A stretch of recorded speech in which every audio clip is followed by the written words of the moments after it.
नमस्कार मंडळी, मिसेस पौजवलच्या आणखीन एका नवीन व्हिडिओमध्ये तुम्हा सगळ्यांचं खूप मनापासून स्वागत। तर तुम्हाला आज टायटलवरून समजलंच असेल, जगातली सगळ्यात सोपी चकलीची रेसिपी आपण बघतोय। हा व्हिडिओ खूप दिवसापासून पेंडिंग आहे, तर म्हटलं की आज अपलोड करते।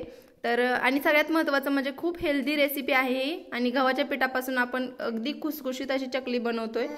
तर चला तर मग व्हिडिओला सुरुवात करूया। ऑलरेडी मी पीठ चाळून घेतलेलं आहे, 4 वाट्या गव्हाचं पीठ घेतलेलं आहे एका डब्यामध्ये। तुम्ही कुकरमध्ये डायरेक्ट एखाद्या कपड्यामध्ये बांधून ठेवू शकता, किंवा कुकरचे डब्बे असतात त्यामध्ये पण वाफवून घेऊ शकता, किंवा पातेल्यात सुद्धा घेऊ शकता। जसं चकलीचं नेहमीचं पीठ उकडून घेतात तसंच घ्यायचं आहे। तर इथे मी 3 शिट्ट्या दिलेल्या आहेत, आणि दुसऱ्या गॅसवर 1 वाटी मुगाची डाळ मी शिजत घातलेली आहे। 10 मिनिटं वाफ जाते तोपर्यंत आपण हे सेंदा नमक आहे, जे आपलं साधं नमक असतं ना ते।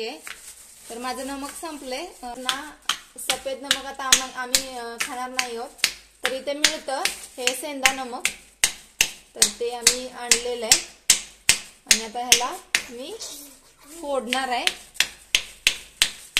अशा पद्धतीने फोडून मग हे यूज करते, मिक्सरला बारीक करून ठेवते। आणि आधी बघा, आधीची मस्ती बघा नुसती तुम्ही।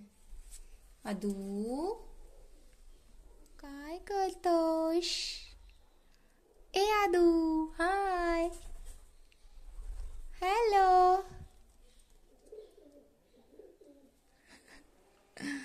हॅलो आदी, काय करतोस तू? लात नाही द्यायची बाळा, चल माग। आता हे फोडून घेते मी, आणि नंतर मग मिक्सरला बारीक करून घेईन। तर मी हे जे सेंदव मीठ आहे ते फोडून मिक्सरला व्यवस्थित बारीक करून घेतलेलं आहे, आणि तुम्ही बघू शकताय।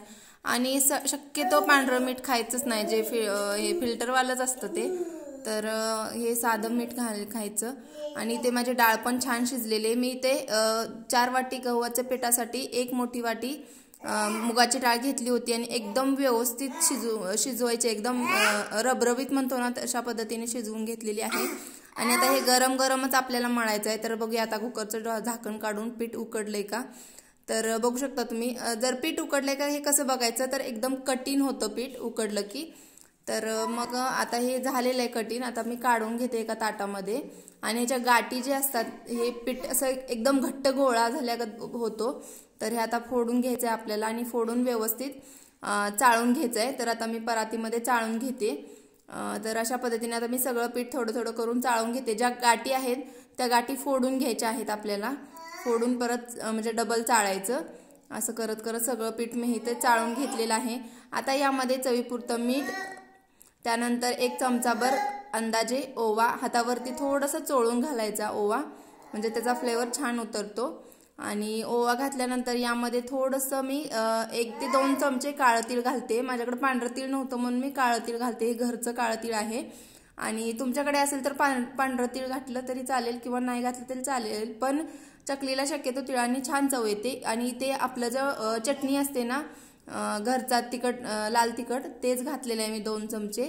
तुम्ही ते लाल तिखट किंवा कोणतीही मिरची पावडर तुमच्याकडे जे पॅकेटवाली असेल किंवा घरची असेल कोणती घातली तरी चालेल।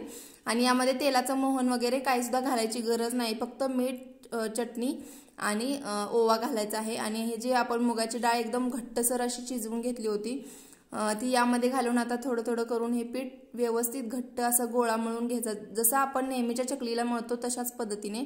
तर इथे मी व्हिडिओ कट न करता फास्ट फॉरवर्ड केलेला आहे, कारण तुम्ही म्हणाल की परत एवढी मुगाची डाळ घातली का, किंवा काढून ठेवली का काय। तर असं न करता मी सगळा व्हिडिओ फास्ट फॉरवर्ड करते, कारण तुम्हाला पण समजेल एवढ्या पिठासाठी एक वाटीचं प्रमाण परफेक्ट आहे, आणि बरोबर माझं हे मापात झालेलं आहे। आणि हा घट्टसर असा गोळा मळून झालेला आहे। आता फक्त पाण्याचा हात घेऊन, पाणी घालायचं नाही, फक्त पाण्याचा हात घेऊन किंवा तेल घेतलं तरी चालेल, हा गोळा छान आपल्याला 2-3 मिनिटं मळून घ्यायचा आहे। तर इथे हा चकलीचा साचा आहे, तर साचा माझ्याकडे नव्हता, इथे ज्या शीतलताई आहेत ना त्यांचा साचा आहे, मी तो आणला होता। आणि हा व्हिडिओ खूप जुना आहे, म्हणजे मला वाटतं दिवाळीनंतर 8-10 दिवसांनी मी हा व्हिडिओ केला होता, तर आज अपलोड करते, तर टाईमच भेटत नव्हता, सॉरी। तर म्हणलं की आज व्हिडिओ टाकूया। आणि मला रेग्युलर अपलोड करायला होत नाही, टाइम भेटत नाही, त्यामुळे मी आता ठरवलंय की आठवड्यातून दर गुरुवारी आणि शनिवारी किंवा रविवारी असं तर ॲटलिस्ट एक तरी दर गुरुवारी एक व्हिडिओ टाकायचा असं ठरवलंय मी, आणि तो व्हिडिओ मोठा येईल आणि शॉर्ट्स रेग्युलर येत आहेत आपले. तर मला थोडंसं मी बिझी आहे, माझं शेड्यूल थोडंसं आता बिझी झालं आहे आणि आयुषच्या फायनल एक्झाम्स चालू झालेत आजपासून. त्यामुळे मग मी ठरवले की आठवड्यातून एकच मोठा व्हिडिओ येईल आणि शॉर्ट्स रोज टाकते मी. तर शॉर्ट्स पण तुम्ही नक्की बघा, खूप छान छान शॉर्ट्स बनवतोय. तर चला, तर मग आता या साच्यामध्ये थोडंसं तेल लावून घेतलं होतं आणि याच्यातला थोडासा गोळा घातलेला आहे. तर तुम्ही व्हिडिओमध्ये बघितलंच असेल. नेहमीप्रमाणे जशी आपण चकल्या बनवतो पाडतो तशाच पद्धतीने पाडायचे आहेत. तर इथे मी थोडीशी मीडियम साईजची बनवते. तुम्हाला छोटी आवडत असेल तर छोटी बनवा किंवा मोठी बनवू शकता. तर अशा पद्धतीने. तर हे पीठ जास्त पातळ करायचं नाही, मग जास्त पातळ केले की मग जास्त तेल शोषून घेतं.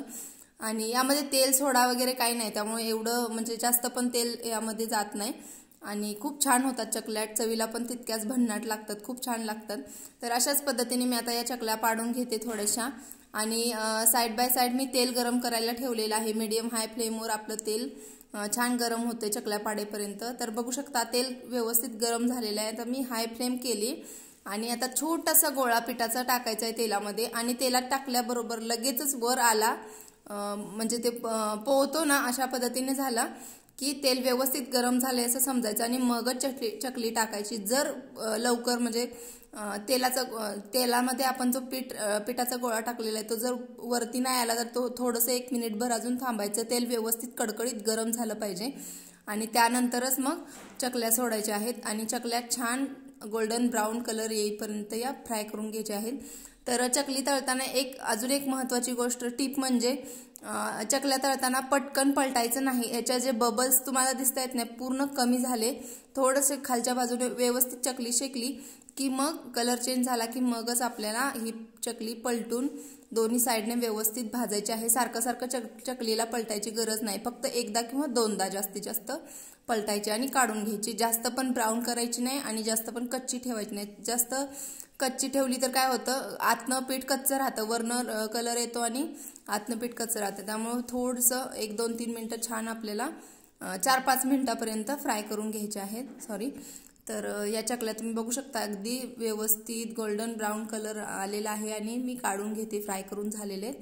तर अशाच पद्धतीने आता मी सगळ्या चकल्या फ्राय करून घेते. तर तुम्ही या पद्धतीने नक्की बनवू शकता. मी नेहमी अशाच पद्धतीने चकली बनवते. तर मला दिवाळीतच बनवायचं होतं पण व्हिडिओ करायचा नाही झाला, सगळी गडबड झाली. चला, तर मग आपल्या सगळ्या चकल्या बनवून तयार आहेत. व्हिडिओ आवडला असेल तर प्लीज लाईक करा, शेअर करा, कमेंट करा आणि सबस्क्राईब करा ना. आता पुन्हा भेटूया अशाच एका नवीन व्हिडिओमध्ये. तोपर्यंत bye bye. Thanks for watching. Take care.